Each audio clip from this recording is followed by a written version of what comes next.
ہنستے ہوئے رخساروں پر گڑا ہو تو چاہے غبغب اور ٹھوڑی پر ہو تو چاہے زکن کہلاتا ہے۔ حالانکہ یہ دونوں تو وہ مقامات ہیں جہاں سمرقند اور بہارا تو کیا پوری دنیا کی بادشاہت قربان کی جا سکتی ہے۔ آپ بھی نرے مرد ہی ٹھہرے، وہ ہنستے ہوئے بولی، بھلا ان مشاہداتی نقطوں سے کیا فرق پڑتا ہے؟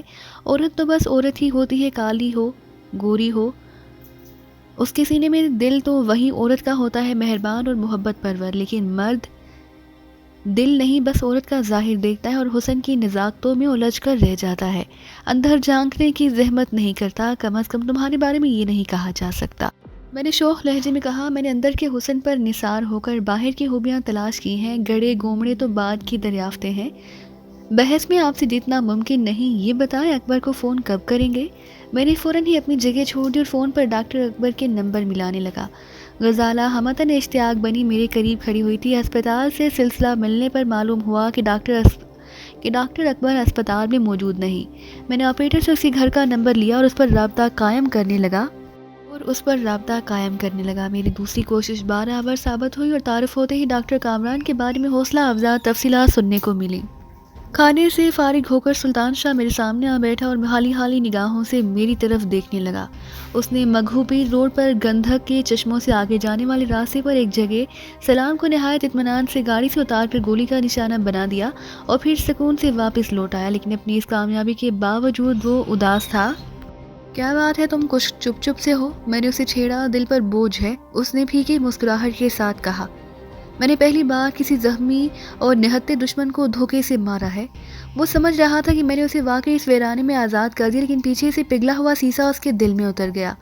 پھر تم یہیں رہنا، میں نے کہا۔ تمہیں اپنے ساتھ لاہور لے گیا تو ایسے 2-4 واقعات تمہیں ناکارہ کر کے رکھ دیں گے۔ میں لاہور چلوں گا، وہ تڑپ اٹھا۔ اس ایک واقعے سے اثر لینے کا یہ مطلب نہیں کہ میں ہمیشہ کے لیے ناکارہ ہو گیا ہوں۔ تم یہ بھی جانتے ہو کہ ہم لوگ شوخیہ خون ریزی نہیں کر رہے، میں نے نرم لہجے میں کہا۔ انہوں نے ہمیں روکنے کی کوشش کی اور ہم نے انہیں بھاری جانی اور مالی نقصان پہنچا کر یہ یقین دلا دیا کہ وہ ہمیں اپنی مرضی کے مطابق نہ ہانک سکیں گے۔ وہاں سے واپسی پر ہم دوسرے مرحلے کی داغ بیل ڈال آئے ہیں، اب دیکھو اس کے نتائج کیا رہتے ہیں۔ دوسرا مرحلہ؟ اس نے حیرت سے دہرایا۔ ہاں، تم اسے ایک طرح کی سرد جنگ بھی کہہ سکتے ہو، میں نے کہا۔ لارڈز کالج کے ایسو سیکیورٹی آفیسر کو شاید ہماری حقیقت کا علم نہ ہو، لیکن تصویر اچھی طرح سمجھ چکا ہوگا کہ ان واقعات کی پس پشت میرا ہاتھ کار فرما ہے۔ اسی پس منظر میں میں نے اس سے 30 لاکھ روپے کا مطالبہ کیا ہے۔ دیکھنا ہے کہ وہ کیا کہتے ہیں۔ اگر وہ 30 لاکھ کی ادائیگی پر آمادہ ہو گئے تو پھر میں تصویر کو عقل کا اندھا کہوں گا، وہ رقم ہرگز نہیں دیں گے۔ یہ ہو سکتا ہے کہ رقم کی ادائیگی کا اندیہ ظاہر کر کے مجھے گھیرنے کی کوئی منظم کوشش کر ڈالیں۔ میری بات کا جواب ابھی تک نہیں ملا، اس نے احتجاج کیا۔ کون سی بات؟ میں نے چونک کر سوال کیا۔ لاہور کب جا رہے ہو؟ اس نے اپنا پرانا سوال دہرایا۔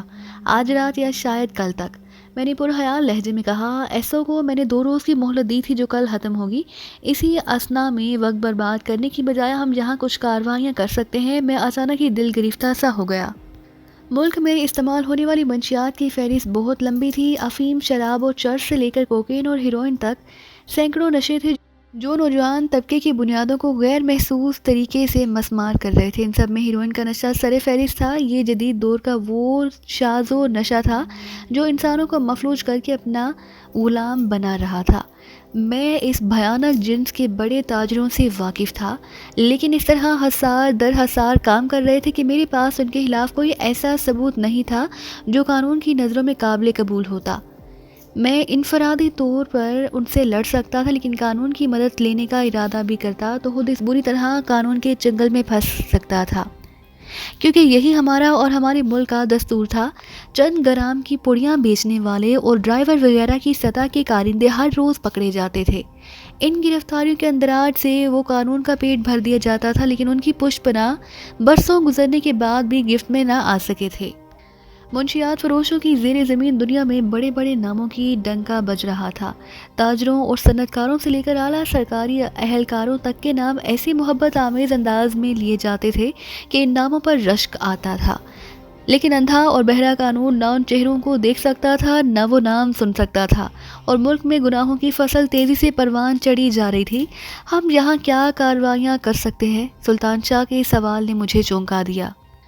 موتی دادا اور دوسرے لوگوں سے تم واقف ہو، ان کی مخبری کر کے انہیں پکڑو تاکہ نچلی سطح پر بھی کام ٹھنڈا ہو جائے۔ مخبری کے چکر میں خود ہی پھنسنے کے امکانات زیادہ ہیں، اس نے بے چارگی سے کہا۔ وہ باقاعدہ بھتہ دیتا ہے، اس پر کوئی ہاتھ نہیں ڈالے گا، وہاں تو ہمیں خود ہی گھس کر افراتفری پھیلانا ہوگی۔ اس کے جواب سے مایوس ہو کر میں نے ٹیلی فون ڈائریکٹری سنبھالی اور موتی دادا کے علاقے کی پولیس اسٹیشن کا نمبر تلاش کر کے تھانے کے انچارج کا نمبر ملانے لگا۔ سلسلہ مل جانے پر دوسری طرف سے ایک رخت سی آواز سنائی دی، لیکن بولنے والے نے اپنے لہجے کی ناشائستگی خوبصورت الفاظ میں چھپانے کی کوشش کی تھی۔ جی میں ایک شریف شہری بول رہا ہوں، میں نے کہنا شروع کیا۔ عرض یہ کرنا ہے کہ آپ کے علاقے میں مارکیٹ سے ذرا آگے بس سٹاپ کے قریب موتی دادا نامی ایک بدماش کا اڈا ہے، اور وہ وہاں کھلے بندوں ہیروئن بیچ کر قوم کا مستقبل تباہ کر رہا ہے۔ وہاں اس وقت بھی چھاپا مارا جائے تو ہیروئن کی بھاری مقدار برآمد کی جا سکتی ہے۔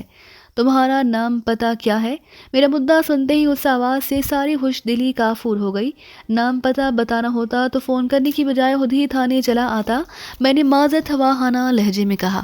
موتی دادا کو میرا سراغ بھی مل گیا تو وہ میری زندگی جہنم بنا دے گا۔ سنو جی، رسیور پر کرخت آواز ابھری۔ ہمارے پاس موتی دادا نام کے کسی آدمی کی ہسٹری شیٹ نہیں، پھر ہمیں اوپر سے حکم ملا ہے کہ گمنام اطلاعات پر کوئی کارروائی نہ کی جائے، کیونکہ لوگ پولیس کو بے وقوف بنا کر ذاتی دشمنیاں نکالتے ہیں۔ ہم بلا وجہ کسی شریف آدمی کے ٹھکانے پر دھاوا نہیں بول سکتے۔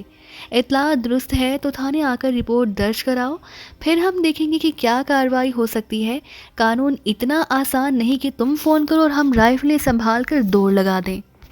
چھاپا نہ مارا جائے تو تم وہاں جعلی گاہک بھیج کر میری بات کی صداقت کا اندازہ لگا سکتے ہو۔ اس نے صداقت کے بارے میں نہایت نازیبہ الفاظ استعمال کیے، پھر گرائی ہوئی آواز سنائی دی۔ چوروں کی طرح چھپ کر ہمیں ہی پھڑوانے کی کوشش نہ کرو، ہمیں سب معلوم ہے کہ ہمیں کب کیا کرنا ہے۔ تم جیسے اچکوں کو میں خوب سمجھتا ہوں۔ موتی دادا نے مان لینے سے انکار کیا ہوگا تو آپ پولیس کو اس کے خلاف اکسا رہے ہو۔ اس کا مطلب ہے کہ تم موتی دادا کے اس دھندے سے خوب واقف ہو۔ بکواس بند کرو اے خنزیر۔ میری بات پوری ہونے سے قبل دوسری طرف سے چنگارتی ہوئی آواز سنائی دی۔ الو کا پٹھا ہمارے ساتھ وکالت بگاڑ رہا ہے۔ مجھے معلوم تھا کہ اب گالیوں کی بوچھار شروع ہوگی، لہٰذا فون کا سلسلہ منقطع کر دیا۔ کیا ہوا؟ سلطان شاہ نے فوراً ہی سوال داغ دیا۔ گالیاں کھا کے بے مزہ ہو گیا۔ میں نے تلخ مسکراہٹ کے ساتھ کہا، آج موتی دادا کے اڈے پر ہنگامہ نہ ہوا تو سمجھو کہ کچھ بھی نہ ہوا۔ ایسے کاموں میں تو میں ماہر ہوں، بس ذرا سی تفصیل سمجھا دو مجھے۔ تفصیل کی ضرورت نہیں کیونکہ ہم ساتھ چلیں گے۔ اس کے بعد ہم دونوں کو کہیں مل بیٹھنے کا موقع نہیں مل سکا، لیکن میں نے اسے یہ ضرور بتا دیا کہ ہم اسی رات لاہور کے لیے روانہ ہو جائیں گے، اور اس اطلاع پر وہ خاصا خوش نظر آنے لگا۔ شام ڈھلے ہم دونوں گھر سے نکلے تو ماحول خاصا کشیدہ تھا۔ کرنل بھی کچھ روٹھا روٹھا سا نظر آ رہا تھا۔ غزالہ تنہا رہ جانے پر آزردہ تھی، لیکن یہ بات سبھی کو معلوم تھی کہ میرے لیے لاہور کو بھول کر کراچی میں رہنا تقریباً ناممکن ہو کر رہ گیا تھا۔ گھر سے روانہ ہونے کے بعد میں نے گاڑی ایک محفوظ علاقے میں چھوڑ دی اور سلطان شاہ کے ساتھ ٹہلتا ہوا اس طرف ہو لیا جہاں موتی دادا کا ہیروئن فروشی کا اڈا تھا۔ لاکھوں کا دھندا فراہم کرنے والا وہ اڈا ایک نیم تاریک اور مفلوق الحال کوارٹر میں قائم تھا، جہاں بوسیدہ احاطے کے ساتھ بچھی ہوئی 3 چارپائیوں پر غالباً موتی دادا کے پروردہ گنڈے آرام کر رہے تھے۔ ان کے زیر سایہ احاطے میں مشکوک لوگوں کی آمد و رفت جاری تھی۔ ہمارا براہ راست موتی دادا سے تو کوئی جھگڑا نہیں ہے۔ وہاں پہنچنے کے بعد سلطان شاہ نے پہلی بار زبان کھولی۔ تمہیں یہ خیال کیسے آ گیا؟ میں نے چونک کر سوال کیا۔ ویسے تمہارا سوال خاصا معقول ہے۔ اگر ہنگامہ ہی کرنا ہے تو ہم براہ راست اس سے رجوع کیے بغیر ادھم مچا کر فرار ہو سکتے ہیں، اس نے کہا۔ ہاں یہ بات بھی معقول ہے، میں نے اس سے اتفاق کرتے ہوئے کہا، لیکن کارروائی کے آغاز سے پہلے ذرا گھوم پھر کر اندازہ لگا لینا چاہیے کہ یہاں کیا صورتحال درپیش ہے۔ ہم دونوں ایک متفقہ پروگرام کے تحت ایک دوسرے سے الگ ہو گئے، اور جب دوبارہ یکجا ہوئے تو دونوں ہی اس بات پر متفق تھے کہ موتی دادا کے اڈے پر یہ خبر گرم تھی کہ اس کے کسی مخالف نے علاقے کی پولیس کو اس کے اڈے پر چھاپہ مارنے کی ترغیب دی تھی، لیکن موتی دادا کے وسائل نے وہ کوشش ناکام بنا دی۔ صاف ظاہر تھا کہ علاقے کی پولیس ان لوگوں سے ملی ہوئی تھی اور انہیں پل پل کی خبریں پہنچائے جا رہی تھیں۔ وہاں وسیع پیمانے پر کوئی کارروائی کرنا دشوار یا مول لینے کے مترادف ہوتا، لہٰذا ہم دونوں نے دور رہتے ہوئے اڈے کے اطراف میں 2-4 ہوائی فائر کی اور کسی کی نگاہوں میں آئے بغیر وہاں سے نکل کھڑے ہوئے۔ ہم اپنا کام دکھا کر واپس لوٹ رہے تھے، لیکن اس علاقے کی فضا دشوار شور و غل سے گونج رہی تھی اور اکا دکا فائر بھی سنائی دے رہے تھے۔ شاید موتی دادا کے حامیوں نے اپنے خیالی مخالفین کو خوفزدہ کرنے کے لیے آتشی اسلحہ نکال لیا تھا۔ یہ تو کچھ بھی نہ ہوا، سلطان شاہ نے گاڑی روانہ ہونے کے بعد کہا۔ ہماری طرف سے اتنا ہی کافی ہے، ہو سکتا ہے کہ اب وہ اندھیرے میں آپس ہی میں لڑ پڑیں۔ اس وقت ہم انہیں یہ جتانے میں کامیاب رہے کہ کوئی ان کے پیچھے لگ گیا ہے۔ پھر اب باقی وقت کہاں گزارو گے؟ اس نے اپنی ریسٹ واچ دیکھتے ہوئے کہا۔ مجھے رکشی سے ملنا ہے، میں نے آہستگی سے کہا۔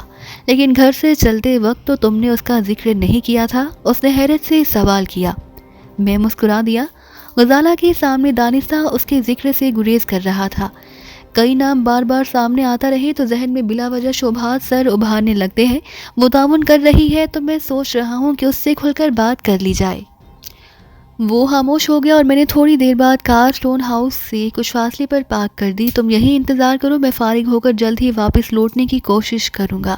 اس وقت رکشی اپنے گھر پر شاید تنہا تھی، کیونکہ دوسری دستک کے بعد اس نے خود ہی پھاٹک کھولا اور مجھے دیکھ کر حیرت کا اظہار کیا، مگر میں وہاں رکے بغیر اسے ساتھ لیے اندر بڑھتا چلا گیا۔ کیا بات ہے؟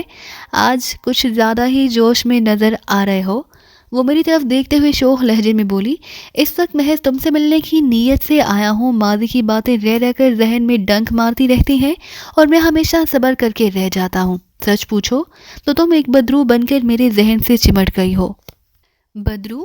وہ کھنکتی ہوئی آواز میں ہنس پڑی۔ بدرو ہوتی تو تمہارے دل میں چھپے ہوئے خیالات بھی پڑھ لیتی، لیکن تم ہمیشہ مجھے بے وقوف بنا کر اپنا کام نکال لیتے ہو اور میں سوچتی رہ جاتی ہوں، میں نے تمہیں بے وقوف بنا کر کون سا کام نکالا اپنا؟ میں نے کمرے میں داخل ہوتے ہوئے جارحانہ لہجے میں سوال کیا۔ پرانی باتوں پر ہاتھ ڈالو اور صرف اتنا بتا دو کہ اسلام کہاں ہے۔ اس کی تھیکی نگاہیں دلکش انداز میں میرے چہرے پر مرکوز تھیں۔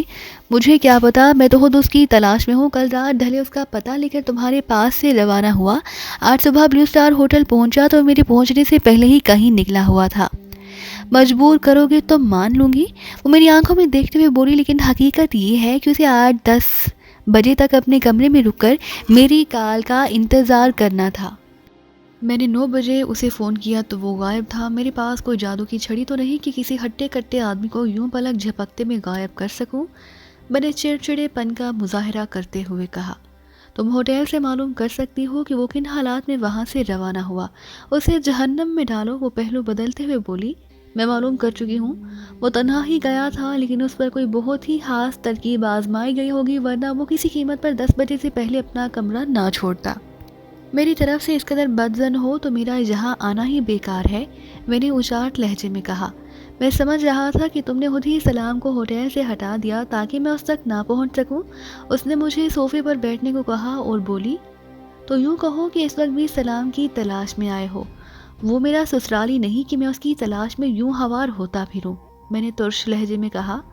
مجھے معلوم ہوتا کہ تم یہ خرافات سوچو گی تو بھول کر بھی ادھر کا رخ نہ کرتا۔ پھر سچ سچ بتاؤ کہ یہاں کیوں آئے ہو؟ اس کا لہجہ مصالحانہ ہو گیا۔ دوستی کی تجدید کے علاوہ اور کیا ہو سکتا ہے؟ سوچا تھا کہ میرا اور تمہارا دشمن ایک ہی ہے، تو کیوں نہ ہم باقاعدہ مل کر کام کرنا شروع کر دیں؟ A2 سے تو میں تمہیں کوئی صلہ نہ مل سکے گا، جب بھی موقع آیا وہ بے دریغ تمہاری گردن کٹوا دے گا۔ آہستہ بولو، دیواروں کے بھی کان ہوتے ہیں۔ سرکشی تو دور کی بات ہے، وہ اونچے لہجے میں بولنے والوں کو بھی معاف نہیں کرتا۔ تمہاری تو اس سے بہت قریبی مراسم رہے ہیں، بہت زیادہ قریبی، وہ مسکرا کر بولی، لیکن اس کا چہرہ پھر بھی نہ دکھ سکی۔ ٹھکانہ تو معلوم ہوگا اس کا، نوبت ہی نہیں آئی، ہمیشہ خود ہی آ کر ملتا تھا۔ اور ہمیشہ کیا، میری تو اس سے کل 3 ملاقاتیں ہوئی اور تینوں بار وہ غیر متوقع طور پر خود ہی پہنچا تھا۔ یعنی تم اس کے بارے میں میری زیادہ مدد نہیں کر سکتی؟ مجبوری ہے، وہ سر جھٹک کر بولی۔ ہاں یہ ضرور کر سکتی ہوں کہ کراچی میں اس کے کام کو بگاڑنا شروع کر دوں۔ ہاں یہ بھی خاصا اہم کام ہوگا۔ میری ایک کوشش ناکام ہو چکی ہے۔ اس کا انکشاف سن کر میں حیران رہ گیا۔ پرسوں ہی ایک چھوٹی سی کھیپ آزاد علاقے سے یہاں پہنچی۔ میرے استفسار پر اس نے بتایا، میں نے ایک اہم سرکاری افسر کو فون پر مال لانے والے ٹرک کی ساری تفصیلات بتا دی، لیکن کوئی کارروائی نہیں کی گئی۔ مال بحفاظت مقررہ اڈے پر پہنچ گیا، جبکہ میرے ذریعے اس مد میں یہاں کسی کو کوئی رقم ادا نہیں کی جاتی۔ معلوم ہوتا ہے کہ یہ بندوبست اوپر سے براہ راست ہوتا ہے۔ پھر تم یہاں کا کام کیسے بگاڑ سکو گی؟ نچلے درجے کے ملازمین میں عام طور پر ایسی ملی بھگت کم ہی ملوث ہوتے ہیں، ان کا دار و مدار چھوٹے موٹے چھاپوں پر ہوتا ہے۔ اب انہی میں سے کسی کو اکسانے کی کوشش کروں گی۔ اس کا مطلب یہ ہے کہ آج سے ہمارے درمیان تعاون کا معاہدہ باقاعدہ۔ میں نے داہنا ہاتھ اس کی طرف بڑھاتے ہوئے کہا، ہاں، اور اب اس کا ایک چھوٹا سا جشن بھی ہو جائے۔ وہ تپاک کے ساتھ ہاتھ ملاتے ہوئے بولی۔ ہم دونوں ایک بار پھر لاہور کی سرزمین پر کھڑے تھے۔ لاہور روانگی سے پہلے سلطان شاہ کا موڈ ہاسا خراب تھا، کیونکہ مجھے رکشے کے پاس کافی دیر لگ گئی، لیکن اب میں نے اسے رکشے کے ساتھ ہونے والے نئے معاہدے سے آگاہ کیا تو اس کا غصہ سرد ہو گیا، اور پھر ہمارا سارا سفر ہاسا خوشگوار گزرا۔ معلوم ہوتا ہے کہ اس بار کچھ ہو کر ہی رہے گا۔ سلطان شاہ نے میرے ہمراہ ایئرپورٹ کی عمارت سے نکلتے ہوئے پرخیال لہجے میں کہا، کیا کوئی الہام ہوا ہے؟ میں نے ازراہ مذاق کہا۔ شرٹی حس، اس نے گہری سنجیدگی کے ساتھ کہا، میرا دل کہہ رہا ہے کہ اس بار ضرور کوئی بڑا تصادم ہوگا۔ اس بار وہ لوگ بہت چوکنے ہوں گے، ہمیں ہر قدم پھونک کر اٹھانا ہوگا۔ شاید اس بار لاہور کی فضا نے تمہارے اعصاب پر کچھ ناگوار اثرات مرتب کیے ہیں۔ میں نے اس کی سنجیدگی کا مضحکہ اڑاتے ہوئے خشک لہجے میں کہا۔ ذرا اپنی دائیں طرف نگاہ ڈالو۔ سرمئی سوٹ میں چشمے والا دراز قد آدمی لاؤنج سے نکلتے ہی ہمارے ساتھ ہو لیا تھا۔ اس نے سرگوشیانہ لہجے میں کہا، وہ بار بار ہماری طرف ہی دیکھ رہا ہے۔ میں نے بے پروایانہ انداز میں سر گھمایا تو سرمئی سوٹ والا ہم سے چند قدم پیچھے چلا آ رہا تھا۔ میں نے جیب سے سگریٹ کا پیکٹ نکالا اور سگریٹ سلگانے کے بہانے چلتے چلتے وہیں رک گیا۔ میں نے یکے بعد دیگرے 3 بار دیا سلائیاں جلائیں جو میرے نتھروں سے خارج ہونے والی تیز ہوا سے بجھ گئی۔ میں نے کنکھیوں سے دیکھا کہ سرمئی سوٹ والے نے اپنی رفتار سست کر دی، لیکن دیا سلائیاں بجھنے کے باعث اس کی سست روی اس کے کام نہ آ سکی اور وہ اسی انداز میں چلتا ہوا ہم سے آگے نکل گیا۔ چوتھی تیلی نے سگریٹ کا سرا روشن کر دیا، تم بلا وجہ چھٹی اور 7ویں حص کو بدنام کر رہے ہو، میں نے اسی سرگوشیانہ لہجے میں کہا۔ جب ایک مشتبہ آدمی سامنے نظر آ رہا ہے تو گھما پھرا کر بات کرنے کی کیا ضرورت تھی؟ اس وقت تک ذہن پر زور دینے کے باوجود میں اسے شناخت نہیں کر سکا۔ تمہارے رکنے کے بعد اچانک یاد آیا کہ پہلی بار جب ہم لاہور آئے تھے تو ایشین سنڈیکیٹ کے دفتر سے واپسی پر بھابھی کو اغوا کرنے والوں میں وہ بھی شامل تھا۔ کیا تمہیں پورا یقین ہے؟ میں نے آگے بڑھتے ہوئے سوال کیا۔ اب کوئی شبہ ہی نہیں رہا۔ اغوا کرنے والوں میں یہ شامل ہو یا نہ رہا ہو، اس بھیڑ میں ضرور پیش تھا۔ اس کا مطلب ہے کہ شہر میں کڑی نگرانی ہو رہی ہے۔ غالباً اسے اسی خاص مقصد کے لیے یہاں ایئرپورٹ پر متعین کیا گیا ہوگا۔ خیر، اسے ابھی دیکھ لیتے ہیں۔ یہ کہتے ہوئے میں اچانک ہی بیت الخلاء کی نشاندہی کرنے والے اشارے کی سمت میں مڑ گیا۔ ادھر کہاں؟ سلطان شاہ میرا اندیہ نہ سمجھ سکا اور کھڑے کھڑے اپنی جگہ گھوم کر رہ گیا۔